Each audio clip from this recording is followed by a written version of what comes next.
Ich arbeite in meiner Praxis mit der Anlegen-Methode, einer Methode aus der identitätsorientierten Psychotraumatherapie, IOPT, nach Professor Dr. Franz Ruppert, die sich vor Jahrzehnten an das Familienstellen nach Bert Hellinger angelehnt und dann weiterentwickelt hat und heute eine eigenständige Methode ist.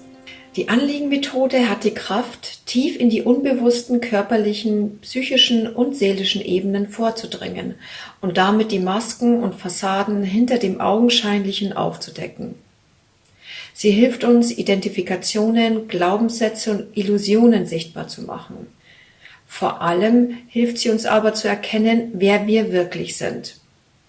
Wir alleine, ohne Identifikationen oder Verstrickungen mit den Eltern, dem Job, dem Partner, einem Verein, einer Nation. Diese Methode ist so tiefgreifend, dass sie für alle Fragen und Bereiche des Lebens angewandt werden kann. Dabei werde ich aber immer wieder gefragt, wie formuliere ich überhaupt mein Anliegen?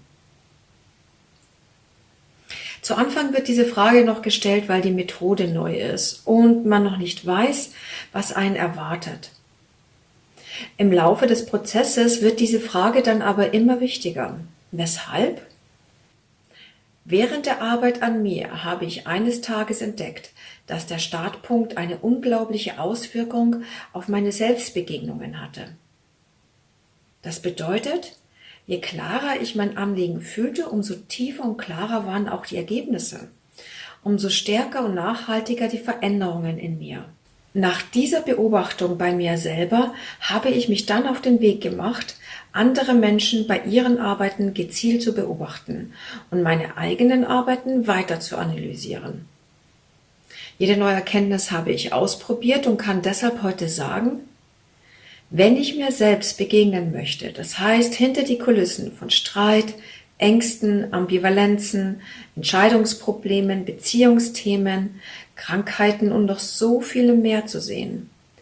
Wenn ich mich also selbst besser verstehen und an meine wahren Wünsche, wahren Bedürfnisse und inneren Wahrheiten herankommen möchte, dann brauche ich zwei wichtige Elemente. Erstens mein Ziel oder was will ich? Und dann zweitens mein Anliegen. Kommen wir zum ersten Punkt. Mein Ziel oder was will ich? Es gibt so viele Themen und Anliegen wie Menschen selbst. Von Erbstreitigkeiten, allgemeinen Beziehungsproblemen, egal ob zu Menschen, Tieren, der Natur, Schwierigkeiten in einer Partnerschaft oder Ehe, Probleme mit den Kindern, Probleme mit den Eltern, Krankheiten, akute und chronische Krankheiten, Entscheidungsprobleme, berufliche Themen, ständig kreisende Gedanken, sich fühlen wollen, tiefsitzende Ängste, Tod eines geliebten Menschen, Verlust eines geliebten Menschen, Antriebslosigkeit, Bedeutung der Träume, zum Beispiel wiederkehrende Träume oder Albträume oder Träume, die einen nicht mehr loslassen, physische Reaktionen im Schlaf und vieles mehr. Bevor ich mir mein Thema auswähle, sollte ich mich vorher fragen, gibt es etwas, was gerade besonders dringlich ist? Was mich vielleicht nachts sogar nicht mehr schlafen lässt? Wo meine Gedanken unaufhörlich kreisen? Oder gibt es ein Thema, das ich so gar nicht fassen kann, das diffus ist?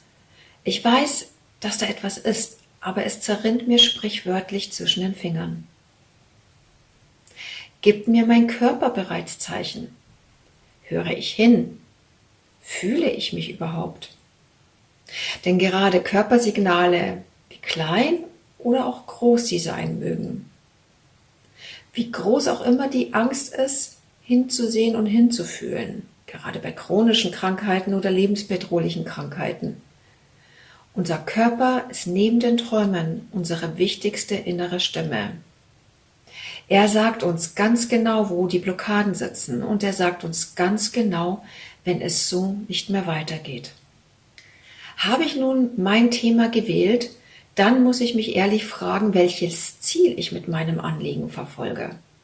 Will ich etwas wissen Will ich etwas fühlen oder will ich etwas loshaben? Und wer ist verantwortlich für meine Arbeit? Kommen wir zum ersten Punkt.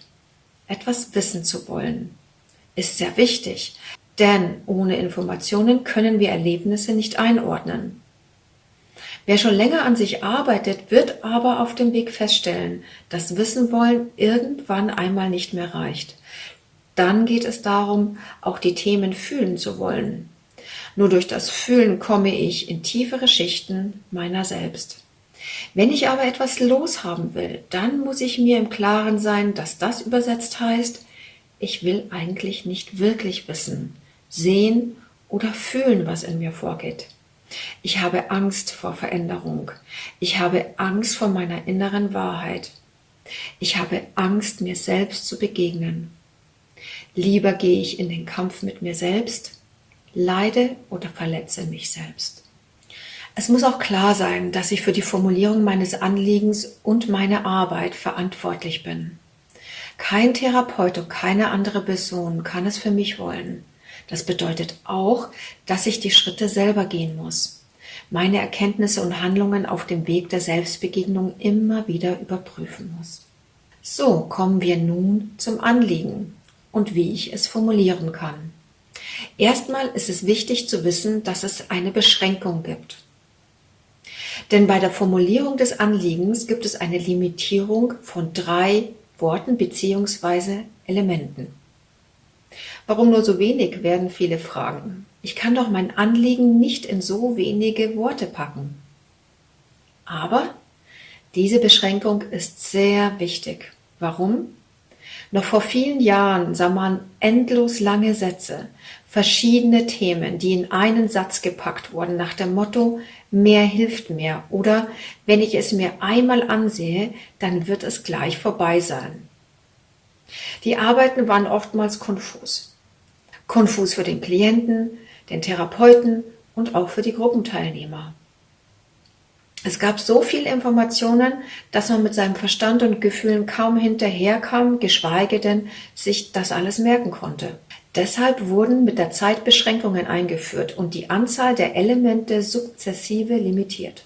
Von einem Satz ging man auf 7 Worte über, dann 5 Worte und letztendlich nur noch 3 Worte bzw. Elemente. Die Möglichkeiten sind trotzdem vielfältig und der Kreativität sind keine Grenzen gesetzt. Das heißt, ich kann zum Beispiel einen Satz für mich bilden und aus diesem Satz 3 Worte destillieren. Satzzeichen gehören übrigens auch zu den Worten und Grammatik bzw. Groß- und Kleinschreibung spielen keine Rolle.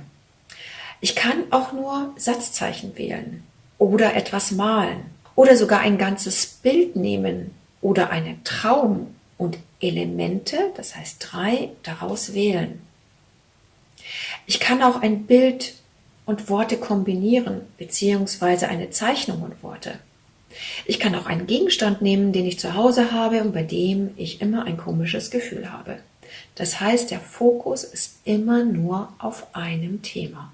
Es gibt Worte, die sind zentral bei einer Selbstbegegnung und wir sollten um ihre Wichtigkeit wissen. Den ersten Platz belegt das Ich. Das Ich ist mein Kapitän, mein Dreh- und Angelpunkt. Nehme ich mich überhaupt wahr? Bin ich mit mir, mit meinem Ich in Kontakt oder ist es verstrickt? Das ist sehr wichtig, denn ich brauche mein Ich, je tiefer ich in meine Schichten eintauchen möchte. Mir, mein und mich sind übrigens Derivate, das heißt Ableger des Ich. Das Will bzw. Wollen zeigt mir dann, ob ich überhaupt wollen darf, ob ich überhaupt einen Willen haben darf. Denn der Wille bzw. das Wollen wird in unserer Kindheit sehr oft unterdrückt. Oder es ist mit den Eltern verstrickt.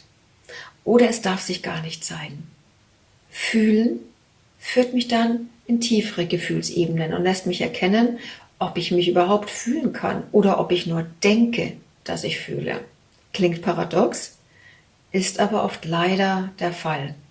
Vor allem bei Menschen, die sehr viel kontrollieren. Und manchmal sogar bei Menschen, die denken, sie sind sehr gefühlvoll. und merken gar nicht, wie im Kopf sie dabei sind.